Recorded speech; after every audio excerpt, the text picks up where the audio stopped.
kerabat kita semua. Semoga sehat ya kita semua yang menyaksikan pada pelajaran kali ini. Di sini kita akan belajar prinsip-prinsip perencanaan acara kebaktian.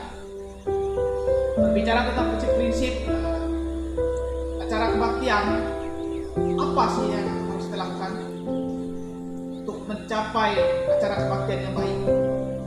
Pertama kita harus mengetahui bahwa tujuan kebaktian itu apa.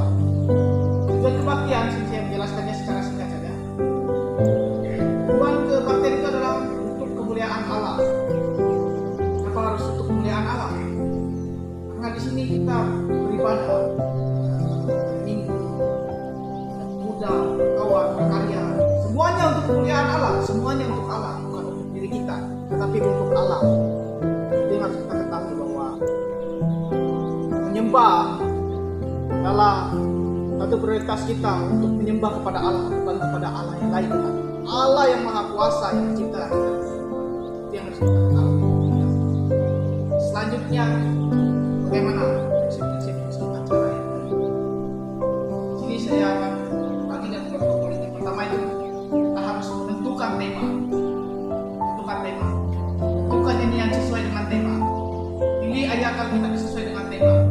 Misalnya kita adalah seorang pemimpin pujian, kita harus berkoordinasi dengan gembalanya. Siapa membawa khotbahnya? Kita kasih tahu membawa khotbahnya apa, sehingga kita bisa mencari lagu yang sesuai dengan temanya. Bahkan kita bisa mencari ayat Alkitab sesuai dengan temanya. Kenapa harus ayat Alkitab? Ini adalah yang baik. Kenapa harus menggunakan ayat Alkitab? Di sini kita menggunakan ayat Alkitab bisa untuk membuka. Kenapa harus untuk membuka? Misalnya dalam membuka ibadah kita bisa menggunakan ayat Alkitab. Misalnya kita mengatakan kepada kita lebih jauh menyembah Tuhan. Kita membuka kitab kita. Misalnya kita membuka Alkitab dalam Mazmur pasal 23. Di situ sudah jelas bahwa Mazmur itu mengatakan gembala yang baik. Jika temanya adalah gembala, seorang gembala yang baik, orang menjadi gembala yang baik, itu sangat sesuai dengan temanya. Bagaimana sih? Apa sih yang harus kita ketahui supaya menjadi gembala yang baik? Menyusun urutan-urutan sesuai dengan liturgi yang ada pada gereja. Bagaimana cara kita menyusun urutan-urutan ibadah? Itu bagaimana seorang pemimpin pujian bisa menyusun acara ibadah dengan baik ya. Kita harus benar-benar mengetahui konsep dalam ibadah. Apa yang harus kita lakukan dalam ibadah? Apa kata pembukanya? Apa lagu pembukanya? Siapa doa pembukanya? Kesaksian, doa syafaat, firman Tuhan.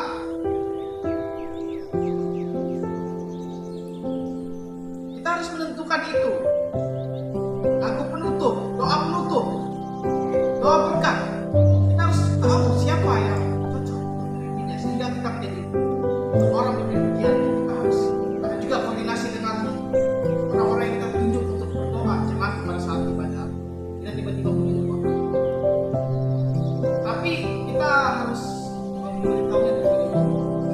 Kalau kita ingin kita membawa doa bukan kita lupa nanti ibu yang mau doa, apa yang mau doa, kita harus memberitahu mereka supaya mereka tidak kaget. Kita yang di situ kita sudah melibatkan anggota jemaat.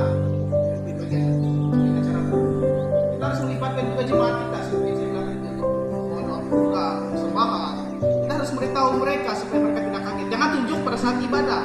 Itu sangat, nanti kalau mereka kaget nanti lain. Jadi kita harus beritahunya ada koordinasi terlebih dahulu sehingga pada saat ibadah semuanya ada persiapan supaya kita menjadi pada saat ibadah itu menjadi lebih baik.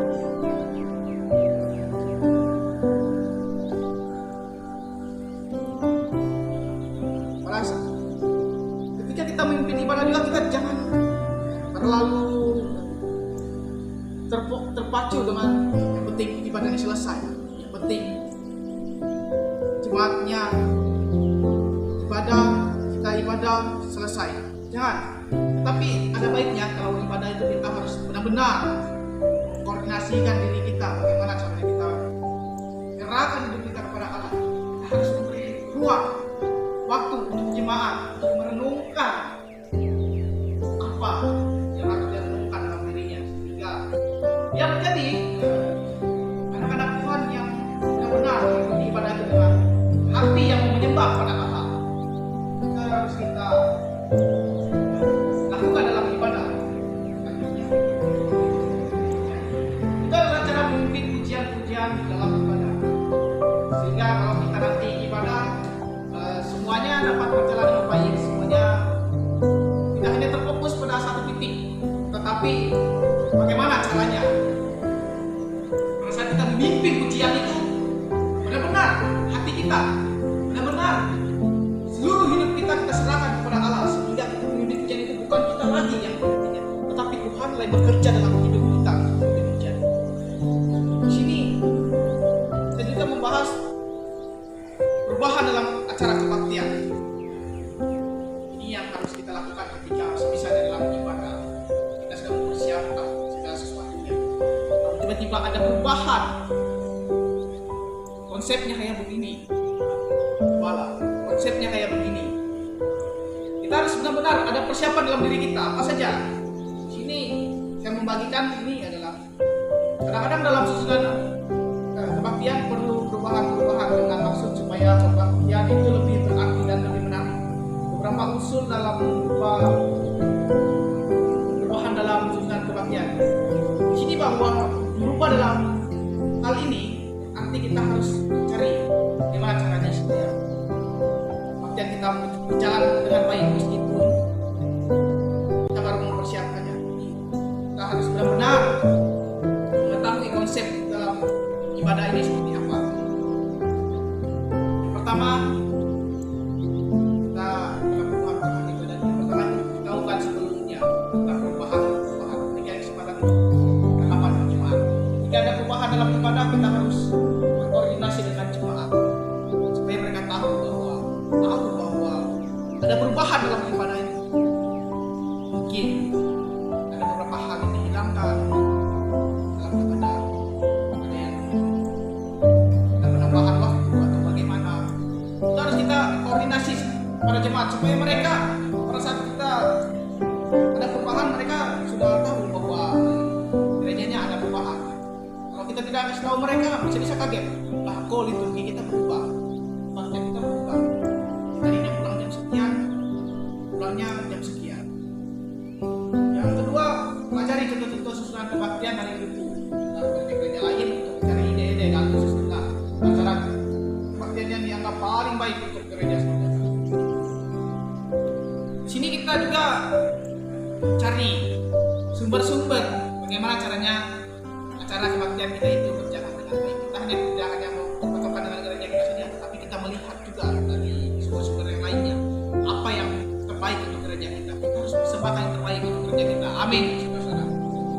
Perencanaan kebaktian ditentukan oleh pendeta, pemimpin musik gereja, serta para pengiring musik, disertai dengan doa. Ini adalah sebelum kita beribadah, kita harus pertama-tama adalah kita harus berdoa kepada Tuhan. Itu yang paling penting. Pertama-tama kita menyerahkan semua kegiatan kita kepada Tuhan supaya pada saat ibadah semuanya berjalan dengan baik.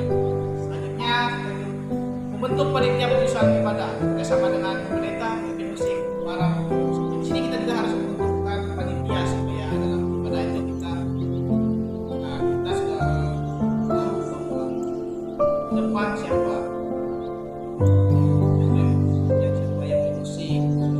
Kita sudah membuat jadwal